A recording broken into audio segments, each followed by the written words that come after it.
The real reason Thomas had to kill Tommy in Goodfellas.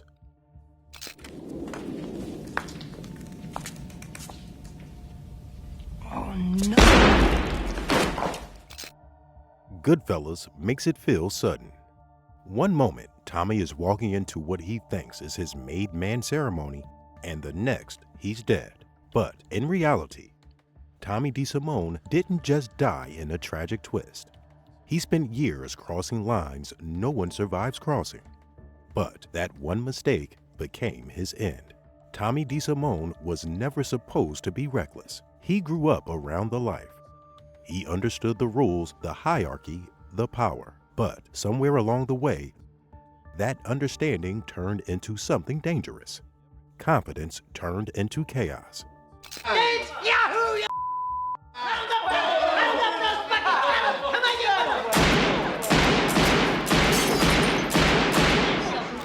By his 20s, Tommy wasn't just violent, he was a liability. Law enforcement and mob historians have linked him to at least 10 murders, and that number is likely higher. But the worst part is, he didn't hesitate. Oh, insane. Well, I mean, it was normal for him, you know, to whack a guy over nothing. But it wasn't over nothing. It would have came down sooner or later either way, or the Gambinos would have whacked Jimmy. His first confirmed killing came at just 17 years old when he shot a random stranger on the street. And instead of scaring him straight, it set the tone. From that moment on, Tommy became unpredictable and an organized crime that's worse than betrayal. Because betrayal can be controlled, unpredictability can't. Tommy was just a loose horse, homicidal maniac. But no matter how unpredictable you are, there's one rule no one dares to break. In the American Mafia, you do not touch a made man. No exceptions. Made men represented entire families and the fragile peace between them. Killing one without authorization was a declaration of disrespect toward an entire organization. But Tommy made the one mistake no one survives. He hurt a made man, and not just any man. He brutally murdered Billy Batts, a notorious yet high-ranking mobster from the Gambino family, known for his ties to heroin trafficking. All grown up and doing the town. Look at this. Oh shit! Tommy. I forgot you. Oh, come here. In 1970, Billy, real name William Bentvena, had just finished a long stretch in federal prison, walked into a bar in Queens where Henry Hill, Jimmy Burke, and Tommy were drinking. I know you all my life. All right, good. You're getting too big on me now. Hey, Tommy, if I was going to break your balls, I'd tell you to go home and get your shine box. Billy Batts wasn't just some random wise guy. He was a feared Gambino soldier who built his reputation through decades of ruthless drug trafficking and violent enforcement.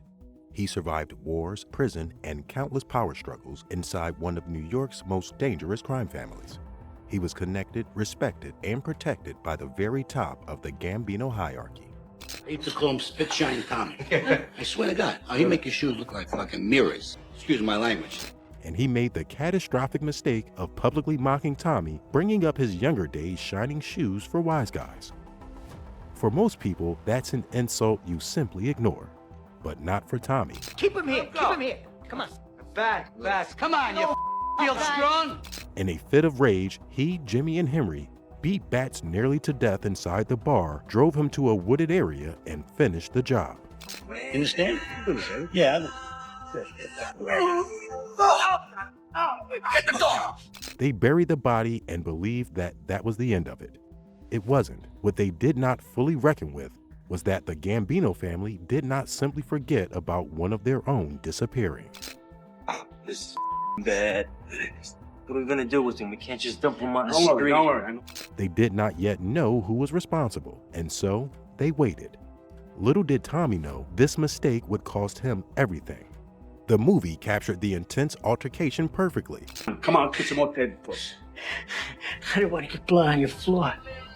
Here's what makes Tommy's situation even worse. The Gambino family wasn't just angry about losing Billy Batts. They were insulted. A member of the Lucchese family had killed one of their made men without permission, without authorization from the commission, and without consequences. That kind of disrespect couldn't stand, so while Tommy went about his business thinking he had gotten away with it, the Gambinos were building a case, gathering evidence, and waiting for confirmation. All they needed was the right moment to strike back.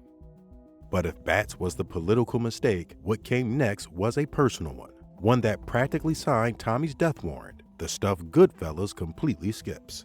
Tommy killed a young street associate named Ronald Girotte, aka Foxy, and Foxy was no ordinary guy.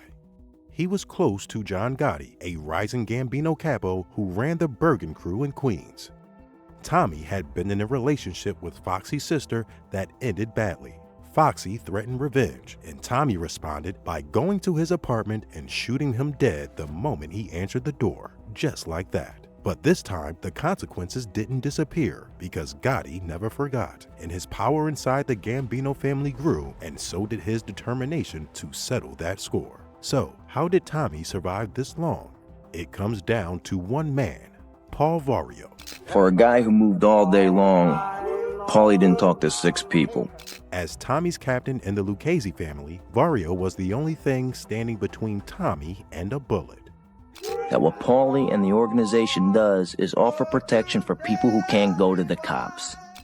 Every time Tommy created a problem, Vario had to answer for it. Every unauthorized hit, every public scene, every enemy Tommy made without permission drained whatever political capital Vario had left. And by the late 1970s, that capital was running dangerously low.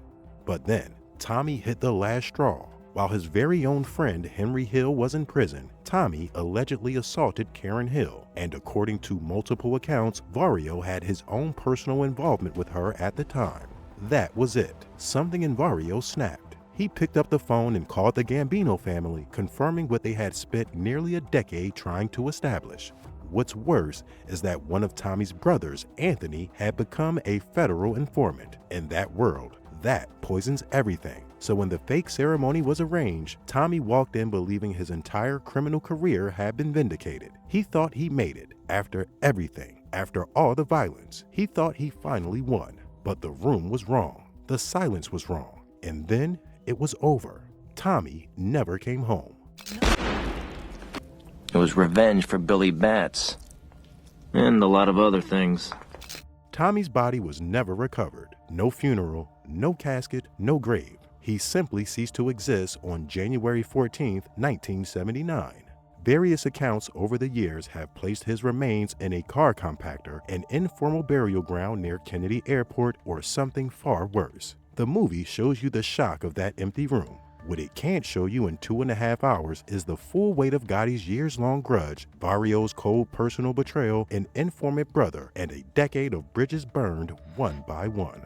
Tommy didn't run out of luck. He simply ran out of people willing to keep him alive.